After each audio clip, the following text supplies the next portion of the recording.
Good afternoon, everyone. I'm Kim McKay, the Director and CEO at the Australian Museum, which, for those of you not from Sydney, is up on the corner of Macquarie. No, it's not. I don't even know my address. It's number 1 William Street. It's on the corner of William and College Streets in Sydney. I just changed the address, actually. It had been 6 College Street for 145 years on that site, and I've just made it number 1 William Street because it's a much nicer address.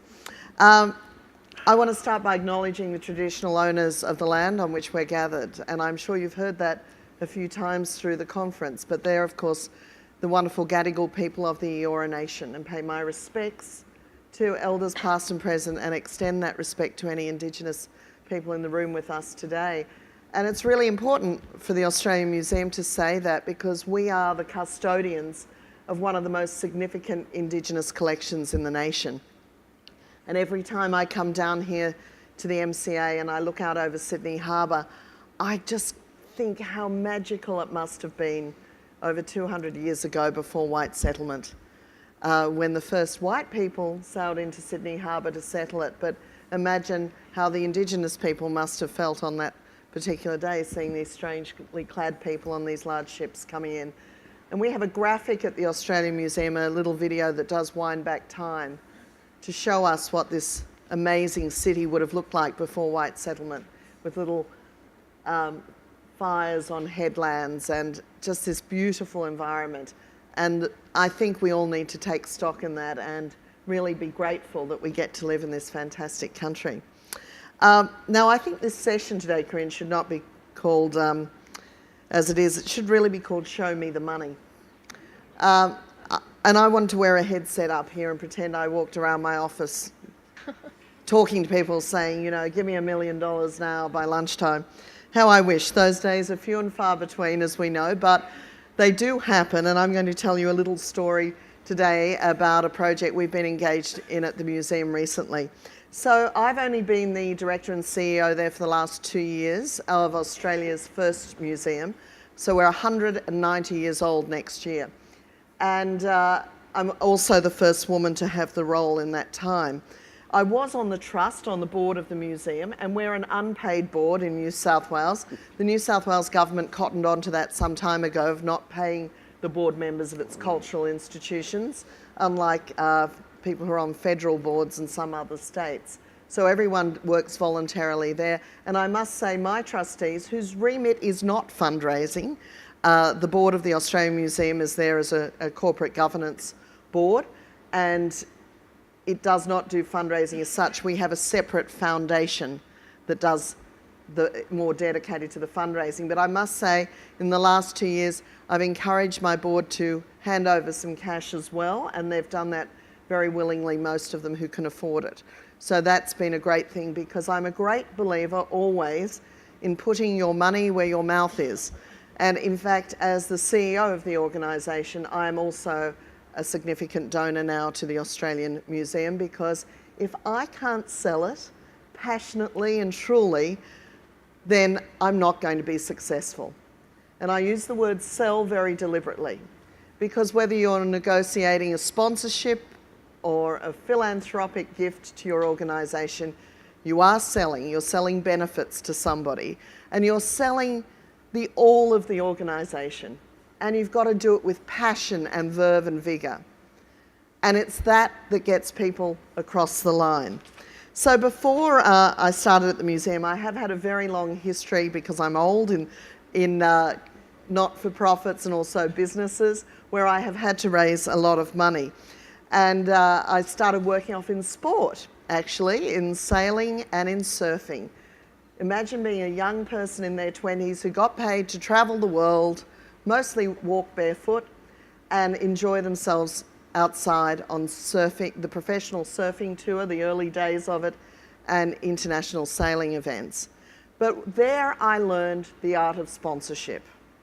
Because of course, both of those sports, even though they weren't the mainstream football or tennis, they were both getting into the sponsorship arena. And we were doing deals. And it's where I learned that sponsorship is not just about giving money across and getting a logo on something. That sponsorship is much, much more than that. And the minute you understand that and understand that it's a partnership, and that it actually, I call it friendship between two organisations. Once you learn that, that's when you start to be successful in it. So then I applied this learning of the sports arena into the community arena and worked on a lot of environmental projects. So I co-founded Clean Up Australia and Clean Up the World, and applied exactly the same methodology I'd learned in sport to the community sector for the very first time here. And it worked as well, because it's really just about a business benefit at the end of the day, but a great business benefit, a two-way benefit. And then I went to the United States and worked in media with the Discovery Channel first, and then for many years, 10 years with National Geographic. And there I signed, at that time, what was the biggest partnership deal of my life with IBM, a $35 million deal for a great project, a citizen science project, not for just media airtime or any of those things, but created a project that I knew would appeal to that organisation and that worked for us, and off we went. So when I applied for my job to run the Australian Museum, there was a scientist on my interview panel, and they liked data. And when I claimed that I'd raised a lot of money in my life, he said, "Show me." How? And I had to go away and create a spreadsheet, which means I had to delve back 30 years in my career and work out how much money I had raised. Not that I'd been part of bigger teams or someone else had led, but actually the money I had raised in that time. And it was close to $150 million directly. And that was from both sponsorship and philanthropy. And so I was thinking, when I presented that back to the interview panel, they went, "Oh, that's good." So I realised when I got to the museum, I better do something straight away. Otherwise, they're going to think, what have they employed here? So we did a lot of things. So let me just get that thing. That's great. Thank you. So this is the Australian Museum, as most people know it, the 6 College Street entry. And the first thing I realised is I needed to send a very big signal to Sydney that the museum was changing. If you want both philanthropists and sponsors to come knocking on your door, and they will if you put the right message out there, I needed to tell them that the Australian Museum was changing, not just through words, but through visible action. And I took a leaf out of this man's book, we're a natural science and culture museum, where he said, "It's not the strongest that survives nor the most intelligent, it's the one who is most adaptable to change." Now that is a really good, insightful message for everything we all do in fundraising for our organisations. You've got to be adaptable to change, and you've got to embrace it. So the first thing we did is created this new entrance at number 1 William Street.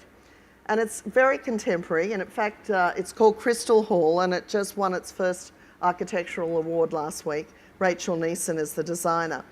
And what I wanted to do was send this signal to all the traffic going up and down William Street in the city that the Australian Museum is changing. I was fortunate that I walked into the government's office in my first week on the job, said, "Thank you for giving me this job. There's no money in the coffers. I need some today. I need to build a new entrance to change things." They said yes. Now that's very difficult to have happen, but I convinced them that this was the only way I was going to be able to send that signal forward. And we also started to upgrade our galleries internally. So we've been doing a complete transformation on our galleries downstairs. We've built this new Wild Planet gallery. That was the launch of it with the Premier, giving an opportunity. I'll talk about that in a minute. Garragarang, which means sea country in the local Gadigal language, and also another Indigenous gallery called Bayalanura. So 2 new Indigenous galleries and a new Pacific Spirit gallery. So we built, in the time we built the entrance, 4 new galleries as well. So transforming the museum. And so this was very important because I really didn't believe we could go out to the market much to get new money until I had demonstrated that we were worth supporting. And so that was very important. The team at the museum got behind it. I mean, an extraordinary effort from everybody who worked there. And we were starting to tinker around with new sponsorship. And during this time, we signed our first sponsorship deal, a multi-year deal with Adventure World, a travel company, because we had temporary exhibitions coming up that they would fit into. And they've been a terrific partner during that time, both cash and in kind. So, we had something new to sell. And so now I'm going to tell you the story about this, the Westpac Long Gallery, which we've recently announced. So in my career, I've learned 5 key things about sponsorship. Think like your sponsor. Stop thinking like you're in the arts organisation and what you need. Think like your sponsor and what they need. And then, secondly, come up with the creative solution for them. Every time I've been successful in getting a deal across the line, it's where we've gone in with a really super creative solution for somebody. You've got to think what a competitive environment you walk in. And I am so competitive when I go and pitch these things that if you've just pitched before me or after me, I'm going to outdo you. Show me the money. I'm that determined. And that's how you get deals across the line. So go in with a great creative concept for them that's going to make them think, wow, these people are good, they're on the money. The third thing is be a great partner. Have flexibility and over-deliver. Now, that is so important because I've seen people go in with sponsorship proposals and they say, no, this is what we want and this is how we're going to execute it, and they're not going to budge off the idea. So I'm going to tell you, if you need to do a deal on anything, you have to be flexible. You have to be willing to change, and I'll tell you how we did that on this deal. The fourth thing is be persistent and don't take no for an answer. Now, I think that goes across your careers in general. But when I say don't take no for an answer, I mean if someone says no to me, and believe it or not, they do, when someone says no, I take it as a positive that no is one step closer to yes. That if someone said no there, I know someone over here will say yes. So you don't give up. You don't just take no and think, go home and pack your bags away and think, I've failed at that. You keep going if you really believe in it. And the fifth thing is, something I said at the beginning, was that sponsorship is friendship. That you are in business with these people and it does not need to be combative and antagonistic. That you can do it in a very positive, friendly, collaborative way. In fact, I did a deal with a large institution in 1990, and the woman who ran their sponsorship division is still one of my closest friends. You know, you develop these great business partnerships with people because you've got to approach it as a two-way street. So now we've got people interested at the Australian Museum, I want to talk you through what happened with Westpac and how it happened. Not long after I got there, I realised that we were going to turn 190 years of age next year. Anniversaries are great reasons to do things, if you need a reason. But it's good to build something around them. So I knew we were turning 190. And I was reading the paper on the weekend, and I realised that Westpac was turning 200 in the same year. Australia's first bank, Australia's first museum. An idea was brewing. I also knew that we had this beautiful historic gallery at the museum called the Long Gallery, which hadn't been touched since really the 1970s or before, and that it was in dire need of a major upgrade. So I started thinking, you know, if we could upgrade and rebuild this gallery, bring out a lot of its heritage elements and put something very special in here, maybe I could interest Westpac.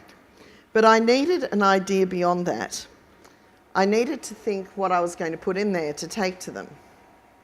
Oh, sorry. Well, that shouldn't be at that point, but I just thought I looked good in that picture. So we'll go back to that. I like that picture. So there was the Long Gallery in the 1890s. You can see it on the left. And here was an artist's impression of maybe what we could do when it's restored. It's called a Long Gallery, by the way, because it's long. And long galleries, for those of you who've been to Europe, and especially in Scotland and in the major British museums, there are lots of long galleries in museums. This particular one has lovely proportions. It's 3 levels. The top level was added in the early 1890s, as per the other picture. So it was originally 2 levels. It was actually built by the colonial architect of the day in 1845 was a man called Mortimer Lewis. And Mortimer Lewis designed many lovely buildings around Sydney. He actually lost his job over this building because the budget blew out significantly. He was given £3,000 originally, and the roof ended up costing well over that alone, apart from the rest of the building. So in typical New South Wales government style, even back in 1845, poor old Mortimer lost his job for the roof blowout. Anyway, which was a good lesson. I keep it in the back of my mind, don't blow the budget ever. So we knew we had to do something, and I always like stealing ideas from people. And you probably are aware of this wonderful project that was initiated at the British Museum. It was actually initiated by BBC Radio 4, where they worked with Neil McGregor, the director, and his team to record radio podcasts about the 100 objects of the British Museum that told a story. Well, I'd been down in our collections, of course, and amazed by them. We have over 18.5 million objects in the museum's collection. And I knew I would have 100 objects that told the story of Australia in a really clear way, and the story of our museum as well. So we started looking at those objects, or treasures as we called them, and started thinking, what if we put them in that gallery? Wouldn't it be great? I have 2 minutes. This is going to be a quick discussion. So, and there's the one from the Natural History Museum. They've done their treasures as well. That's Guy the gorilla. When I was a young girl growing up in London, I was born here, but we moved there. Guy was at the London Zoo. He died during dental surgery because his keeper fed him too much chocolate. He got cavities, but he was really fat as well. So they've stuffed him, and he's one of their treasures. Sorry, I just like the picture, so I thought I'd put it there. Anyway, so we took this wonderful proposal to Westpac to talk about the Long Gallery at the Australian Museum. Our 100 treasures, our 190th birthday, their 200th. Now, I found a champion inside the bank, somebody I knew who would trust me, and that's a really important word, because in any business relationship there has to be trust. If you don't trust the people, you're not going to sign a deal with them. And the great thing is, Westpac trusted me that I might deliver, and this particular person thought she could champion the idea internally. So getting someone inside the organisation to be your advocate is a really important thing to do. Then I started putting a program together with my incredible team that's here, Tammy, Suka and Alex Boyce, on what we could deliver to Westpac, which would be good for them, for their customers and for their staff as part of their 200th anniversary, and kept coming up with creative ideas for them that we could sell to them. And then to get them to the museum, we tried to set up usual meetings, and it was so hard. They were such busy people, like we were. So in the end, our senior team met with their senior team at 10 o'clock on a Sunday morning, and we got them to bring their kids along, and we had one of our educators take their kids away and give them the time of their life while we stood in the Long Gallery and talked about what we could deliver for them. Because what we'd worked out is we needed a long-term legacy project for them. We knew they were doing many other things for their 200th birthday that had already been announced, some of them, and some in the pipeline. But I wanted to give them something that was permanent, a real legacy to show that their 200 years in New South Wales and Australia had really meant something. So by being flexible, and by working with them, because one of the first things they said was, well, instead of 100 treasures of the Australian Museum, could we have 200 treasures? It's our 200th birthday. And I looked at the woman who asked this question, I said, yes. And she went, that's amazing. And I said, we will do it. That's a great idea. Why not? Because I wanted to get the deal done. And it's no greater skin off our nose. In fact, it's added a whole nother level of creativity to the project. The other thing I did was realise that if I was to get funding out of Westpac, I needed to demonstrate that there was more funding coming into the pie. So I'd gone to the New South Wales government again and said, look, if I can get a corporate funder in here at this level, would you match the funding? And of course they think you'll never do it, so they say yes, which is great, right? And that's happened to me before. When I was at National Geographic and we did the Genographic project, the president of National Geographic gave me all this development funding to go out and get this project underway to see if it could work, because he believed I'd never get the money. So the day I walked into his office and said, just confirmed 35 million, he seriously did fall off his chair.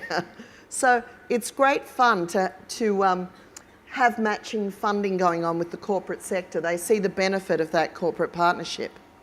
And then the other element in there as well, and it gave a time frame to it as well, because I was saying to Westpac, I need your commitment by this date, by the 30th of June, so I can get that government funding. And that actually was a catalyst to making it happen. But we went ahead and launched the project without all of the money secure. We had Westpac's commitment, we had the state government of New South Wales, but we still needed another $3 million. And that's where we decided with the first 100 treasures that philanthropy was going to be the answer. And Michelle Zwecker on our team is here today. And what we're doing with those 100 treasures is we're allowing philanthropists to support them for $30,000 each. 30,000 times 100 is $3 million. And you break it down into small chunks, and I'm pleased to say that we've nearly sold 1/3 of those. And we just launched the program in December. So already we have almost $1 million towards our $3 million, and I know we'll get there this year with that. And what it's been able to do as well is bring all of these funders back into the museum who hadn't been there for years. So not just sponsors, but also the donors. It's given them a way back in that was affordable and accessible, and now they're dancing with us. And that's what you want to do with your friends. You want to dance with them. You want to make love with them. You want to get them in and have them feel inspired. So this is a very nice project in that it has a beginning, a middle and an end. And the end will be in September next year when we open the Long Gallery. And three floors will be fully restored, the building will be restored, and we will have raised all of our money to have made it happen. So it's been a very quick turnaround project, but one that is really good because it's demonstrated to the government that we can deliver. It has demonstrated to a sponsor, and I should just say, Westpac is an ideal partner in this project. They're integrating it along with their other 200th anniversary programs right through the organisation. So at every level of Westpac, there's buy-in at different levels. And that is terribly, terribly exciting, and a great way for us to communicate with, of course, all of their customers as well and bring them into the museum. So the Long Gallery project, we'll be closing the Long Gallery in July this year to start the restoration of it. And as I said, we hope to open it in the end of September, early October next year.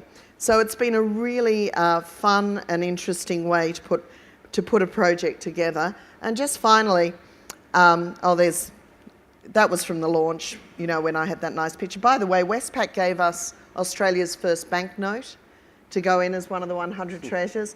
And the state government of New South Wales gave us the Maitland gold nugget to go in there as well. And I said to the Premier when he handed me the gold nugget that no man had ever handed me that much gold before. And he told me it would be the last time. He says that all the time. He knows it won't. So we are working on many other things, of course, at the moment as well, and many other sponsorships. I just wanted to give you an ad. Come along to Trailblazers, Australia's 50 Greatest Explorers that's on at the moment. You can see Adventure World, our partner in this exhibition, is down there along with Destination New South Wales and some of our supporting sponsors.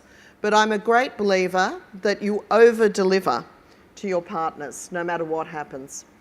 Don't raise expectations that you can't deliver on, but make sure you over-deliver, because they will come back to you. It's much easier to work with a sponsor on a future project who you've already got than go out and invest the time finding a new one. So make sure those people are always happy, and come and see the Australian Museum. Thank you so much.